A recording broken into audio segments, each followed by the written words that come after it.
재직 수련회 다음 세대를 세우라라는 주제에 대해서 말씀을 드리겠습니다. 2023년 우리 교회가 힘써서 해야 될 것 두 가지로 정해보았습니다. 그것은 성경 통독하는 것이고요. 두 번째로는 3월부터 구역 예배를 세우는 것입니다. 그래서 2023년도에는 다른 많은 프로그램을 하는 것보다 두 가지를 통해서 우리가 다음 세대를 세워가고 하나님 나라 백성으로 세워가는 운동을 하려고 합니다. 먼저 성경 통독에 대해서 말씀을 드리면 창세기부터 요한계시록까지 쭉 통독을 하는 것이지요. 그것보다 더 중요한 것이 있습니다. 그것은 하나님과 하나님의 뜻을 발견하는 것입니다. 그래서 성경을 읽으면서 꼭 10분이라도 묵상이 필요합니다. 예를 들면 창세기 1장을 읽으면 읽는 것으로 끝나는 것이 아니라 창세기 1장에 나타난 하나님은 어떤 하나님인가, 또 하나님의 뜻은 어떤 뜻이 있는가, 하나님의 마음은 어떤 마음인가를 생각하면서 읽는 것입니다. 두 번째로 우리 2023년도 교회에서 역점적으로 해야 되는 것이 구역 예배를 세우는 것입니다. 그래서 Y구역과 일반 구역을 나누는데요. 비교적 젊은 분들을 Y구역으로 따로 구역을 편성했습니다. 그래서 구역을 통해서 이루고자 하는 두 가지가 있는데, 첫 번째로는 천국 백성의 삶을 훈련하는 것이고, 두 번째로는 정서적으로 따뜻한 교회를 이루는 것입니다. 구역 예배를 통해서 천국 백성의 삶을 훈련해야 되는데, 그 이유는 첫 번째로는 우리가 예수님의 사랑을 받기만 하면 안 된다는 것이죠. 우리가 신앙생활하는 것은 하나님께서 우리를 사랑하신다, 그것을 깨닫고 그 상태에서 머무는 것이 아니라는 것입니다. 두 번째로는요, 예수님의 제자로 훈련되지 않으면 우리는 영적 패배에서 벗어날 수 없다는 것입니다. 우리 인생에 수많은 도전이 있고 또 어려움이 있습니다. 이것을 잘 이기기 위해서는 우리는 반드시 천국 백성으로 훈련의 삶이 있어야 된다는 것이죠. 세 번째로 우리는 예수님의 제자가 될 때 대접 안을 깨끗이 하고 내면과 성품의 변화가 가능하다는 것입니다. 대접 안을 깨끗이 한다는 것은 우리 마음속 저 깊은 것을 깨끗이 한다는 것이지요. 바리새인들은 겉으로는 의로운 것 같았지만 그 마음이 깨끗하지 않아서 예수님께 책망을 받았지요. 그래서 천국 백성으로 삶의 훈련은 우리 내면을 깨끗이 하고 우리 성품의 변화를 추구하는 것입니다. 네 번째로 예수님과 최대한 가까이 하고자 할 때 우리는 이 땅에서 닥치는 수많은 어려움을 주님의 능력으로 이길 수 있습니다. 그렇습니다. 우리 인생에는요, 예측하지 않았던 수많은 도전과 어려움이 있습니다. 그 모든 것을 잘 이기기 위해서는 우리는 반드시 천국 백성으로 삶을 훈련을 받아야 된다는 것입니다. 우리가 신앙 훈련을 받는 근본적인 목적이 있습니다. 그것은 예를 들면 이렇게 설명할 수 있는데요. 우리는 누구든지 이런 경험을 할 수가 있는데, 뭐냐면은 우리 이웃이 있어요. 우리 주변에 사는 사람이 있어요. 근데 나는 그 이웃을 사랑하지 않습니다.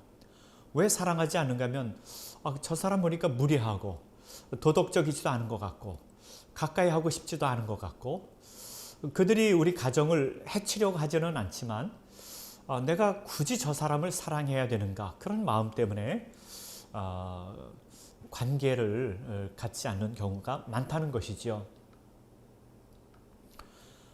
신앙훈련의 근본적인 목적은 우리 21세기 예수님을 본받아 사는 것에 대해서 곰곰이 좀 생각해 봐야 할 것이 있습니다.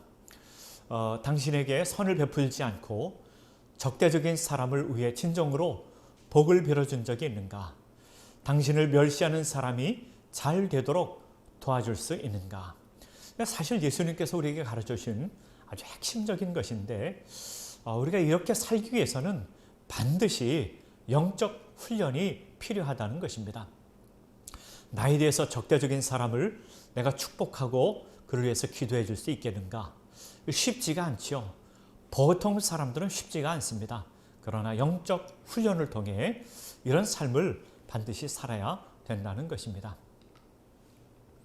그래서 이제 구역 예배가 시작이 되면 구역 예배를 통해서 성경 공부하고 기도하고 그것으로 끝나는 것이 아니라 그것을 넘어서서 예수님의 제자로 훈련되는 것을 목적으로 합니다. 그 훈련의 방법은 여러 가지가 있겠죠. 말씀을 읽기, 말씀을 나누기, 함께 기도하기, 섬김의 훈련, 금식 훈련 등등을 통해서 우리가 제자로서 천국 백성으로서 훈련받게 되는 것입니다. 신앙훈련의 근본 목적이 무엇인가? 이탈리아 도시에 아시시라고 하는 도시가 있어요. 거기에 가면은 성 프란체스코 기념관이 있다고 합니다. 많은 사람들이 이 프란체스코 기념관에 방문을 하지요. 와서 기념품을 사가기도 하고 관광객들이 구경을 하고 돌아간다고 합니다. 그런데 그곳에서 일하는 수많은 사람들이 있는데 그 중에 어떤 사람도 성 프란체스코의 마음을 본받으며 살려고 하지는 않는다는 거예요. 지금 우리가 그런 삶을 살고 있지 않는가 하는 그런 생각을 해봐야 된다는 것입니다. 우리가 교회 와서 신앙생활 하는데 정말로 중요한 것은 예수님의 마음을 본받는 것입니다. 예수님의 마음을 본받아 신앙생활하는 것이 우리 신앙훈련의 근본 목적이라고 하는 것이죠. 이를 위해서는 반드시 훈련이 필요하다는 것입니다. 훈련하지 않으면 예수님의 마음을 우리가 갖고 살아갈 수가 없기 때문에 그렇습니다. 또 구역을 따뜻한 공동체로 만들어야 되는데 정서적으로 건강한 교회를 만들어야 됩니다. 자, 우리 구역을 통해서 해야 되는 게 있는데요. 하나는 하나님의 나라 백성으로 훈련받는 것, 천국 백성으로 훈련받는 것이 하나 있고 또 하나는 정서적으로 건강한 교회를 이루는 것입니다. 정서적으로 어린아이 같은 성도가 있습니다.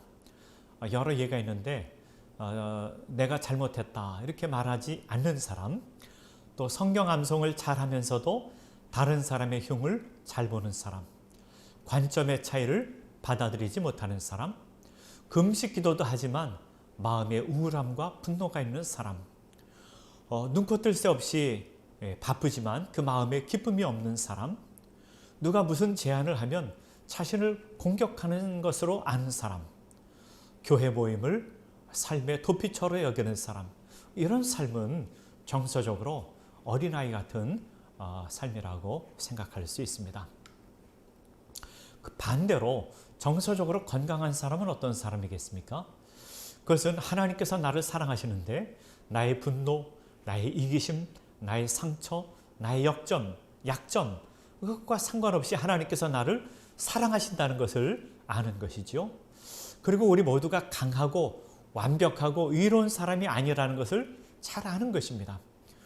우리는 실패하지만 실패에 대해서 자유롭고 문제가 있다면 언제든지 그것을 인정할 수 있는 삶, 그것을 정서적으로 건강한 삶이라고 할 수 있습니다. 그리스도인의 의로움은 우리 행동과 별개의 것입니다.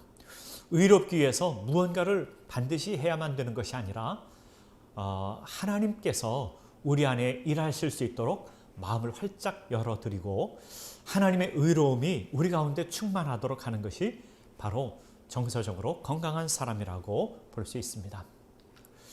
우리는 하나님의 자녀가 되었습니다. 하나님의 자녀가 되면 인종, 문화, 빈부와 상관없이 우리 모두가 하나님의 자녀가 됩니다. 이 복음의 가치관이 우리를 자유케 하는 것입니다. 지식이 많으냐 적으냐 부자냐 그렇지 않으냐 상관없이 우리 모두가 하나님의 자녀고 하나님의 은혜 안에서 참된 자유를 누리며 사는 것, 그것이 바로 정서적으로 건강한 삶이라고 볼 수 있습니다. 우리가 정서적으로 건강하게 살기 위해서 필요한 것이 있습니다. 그래서 첫 번째로는요, 우리 모두가 한계를 인정할 줄 알아야 됩니다. 우리 모두가 한계가 있는 사람이라고 하는 것이죠. 한계는 성공의 장애물이 아니라 하나님이 주신 선물입니다. 나의 한계를 무시하는 것은 하나님을 무시하는 것이기도 합니다. 예수님도 한계를 인정하셨어요. 예수님도 고난을 통해 순종을 배우셨고요. 예수님은 사탄의 시험에서 돌덩어리를 떡으로 만들지 않으셨습니다. 성전 꼭대기에서 뛰어내릴 수 있지만 그렇게 하시지 않았습니다. 예수님은 고난과 십자가를 건너뛸 수도 있었지만 그렇게 하시지 않았습니다. 예수님도 한 인간으로서의 한계를 인정하셨던 것이죠. 우리 모두 한계가 있습니다. 그 한계를 인정할 줄 알아야 우리는 성숙한 그리스도인이 될 수가 있습니다. 목회자도, 장로님들도, 권사님들도, 집사님들도 우리 모두가 한계가 있는 존재라고 하는 것을 우리가 알아야 된다는 것입니다. 그리고 그것을 인정해 드릴 수 있을 때 우리가 정서적으로 건강한 삶을 살아갈 수 있습니다.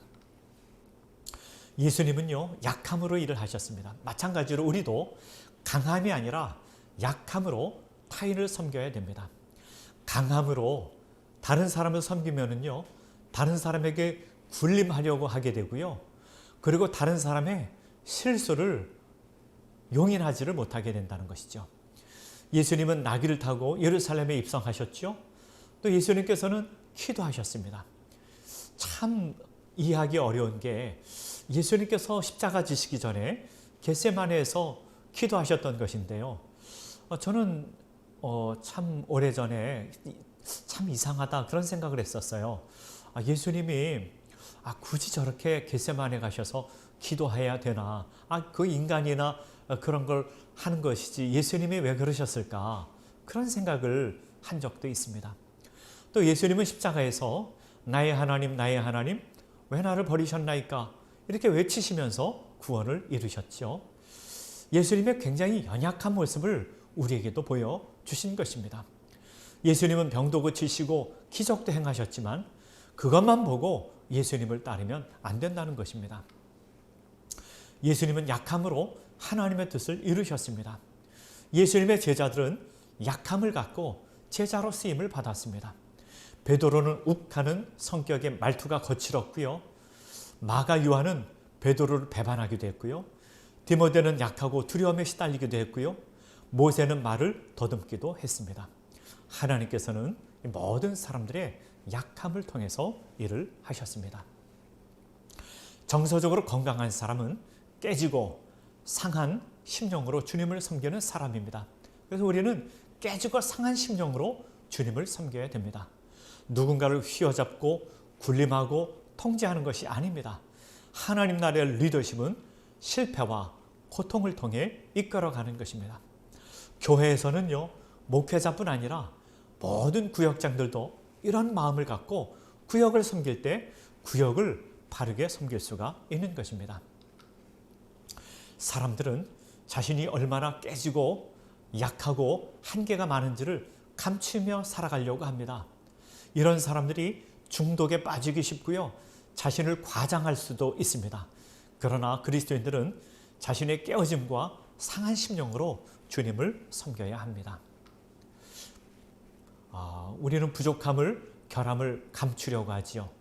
긍정적이고 강하고 성공적인 부분에 초점을 맞추려고 하지요. 또 다른 사람들에 대해서 방어적인 그런 경향이 있습니다. 이런 것들을 우리가 고쳐야 된다는 것입니다. 깨지고 상한 심령으로 섬기는 사람은 솔직하게 자신의 연약함을 드러내고요. 또 자신의 참모습 가운데 약하고 부족하며 유한한 부분을 꺼리낌 없이 드러내고요. 누구든지 쉽게 다가갈 수 있고요. 더불어 기뻐하고 더불어 마음 아파할 줄 아는 사람입니다. 자, 결론적으로 말씀을 맺고자 합니다. 2023년도에 우리 교회에서 두 가지의 초점을 맞추려고 합니다. 첫째로는 성경 통독을 잘하는 것입니다. 여러분, 성경 통독하는 게 쉽지는 않지요. 우리가 여행을 갈 때도 있고 또 여러 어떤 상황 때문에 성경 통독이 이어지지 않을 때도 있습니다. 근데 그것이 목표가 아니라 정말로 중요한 것은 하나님의 마음을 아는 것입니다. 하나님의 뜻을 발견하는 것입니다. 하나님이 어떤 분인가를 알아가는 것입니다. 여기에 초점을 맞추고 여러분들 성경 통독을 해주면 좋겠습니다. 두 번째로는 구역 모임입니다. 구역 모임을 통해서 우리가 예수님의 제자로 훈련받는 것입니다. 그리고 정서적으로 건강한 교회를 만드는 것입니다. 2023년도 이 두 가지 초점에 잘 맞추시고 우리 구역을 잘 섬겨주는 우리 구역장님들 되시기를 간절히 바랍니다. 마치겠습니다.